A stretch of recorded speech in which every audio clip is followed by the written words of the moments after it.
Selamat pagi dan salam sejahtera untuk kita semua.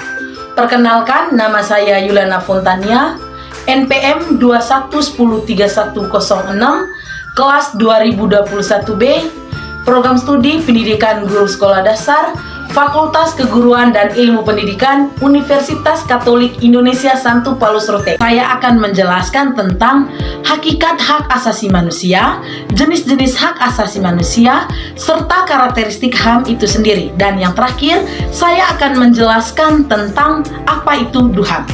Yang pertama, saya akan menjelaskan HAM.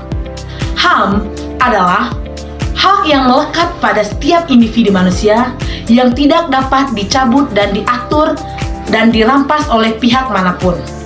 Menurut Jack Denley, HAM diperoleh semata-mata karena seseorang adalah manusia, bukan karena diberikan oleh masyarakat umum atau hukum positif. Hak asasi manusia dijunjung secara global.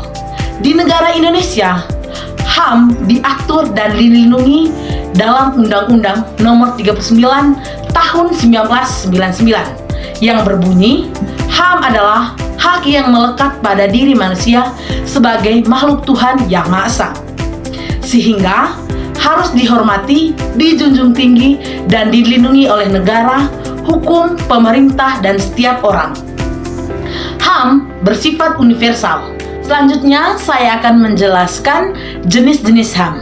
Yang pertama, HAM dapat dibagi menjadi beberapa kategori berdasarkan aspek kehidupan. Hak sipil dan politik meliputi hak untuk kebebasan berpendapat, hak atas perlindungan hukum, dan hak untuk ikut serta dalam pemerintah.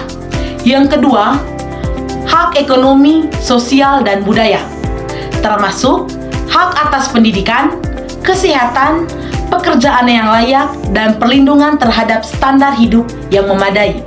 Dan yang ketiga, hak kolektif, di mana hak-hak yang memiliki kelompok tertentu seperti hak atas pengembangan budaya dan hak untuk menentukan nasib sendiri. Selanjutnya, saya akan menjelaskan karakter HAM. Yang pertama itu hakiki, yang mana HAM merupakan hak yang melekat pada diri manusia sejak lahir dan tidak dapat diwariskan pada orang lain. Yang kedua, universal, yang mana HAM berlaku untuk semua orang di dunia tanpa memandang jenis kelamin, agama, status sosial, ras, dan suku bangsa. Yang ketiga, tidak dapat dicabut. Setiap orang berhak mendapatkan hak. Yang keempat, tidak boleh dilanggar. HAM tidak boleh dibatasi atau dilanggar oleh seseorang atau pihak lain. Yang kelima, non-diskriminasi. Setiap orang harus diperlukan dan memiliki kesempatan setara di hadapan hukum. Selanjutnya, saya akan menjelaskan tentang Deklarasi HAM. Deklarasi Universal Hak Asasi Manusia merupakan sebuah wujud kesepakatan standar hak asasi manusia yang berlaku secara universal dan diumumkan oleh Majelis Umum PBB pada tanggal 10 Desember tahun 1948 di Istana Charles-Hall, Paris, Prancis.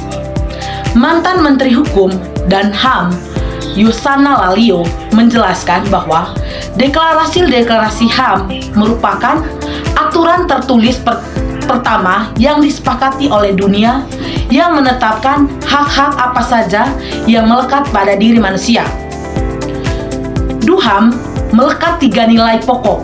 Pertama, penghormatan martabat manusia, kemerdekaan, dan kesetaraan.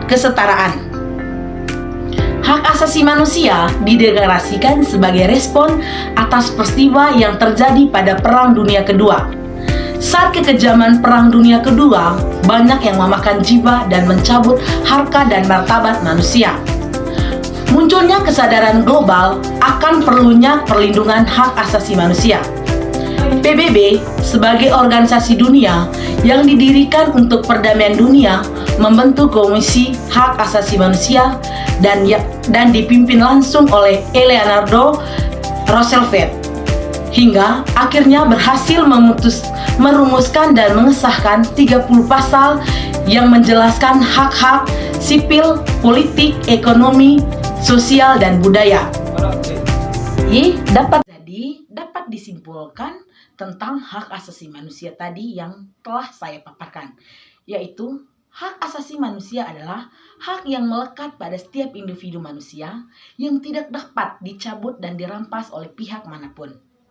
HAM bersifat universal, inheren, dan tidak dapat dihilangkan, yang berarti hak ini berlaku untuk semua orang tanpa memandang perbedaan. Ada 3 kategori utama dalam HAM. Yang pertama, hak sipil dan politik, di mana di dalamnya itu melindungi kebebasan individu dan partisipasi dalam masyarakat. Yang kedua, hak ekonomi, sosial, dan budaya, di mana di dalamnya menjamin akses pendidikan, kesehatan, dan perlindungan terhadap standar hidup yang layak. Dan yang terakhir adalah hak kolektif, di mana di dalamnya itu dimiliki oleh kelompok tertentu seperti hak atas pengembangan budaya.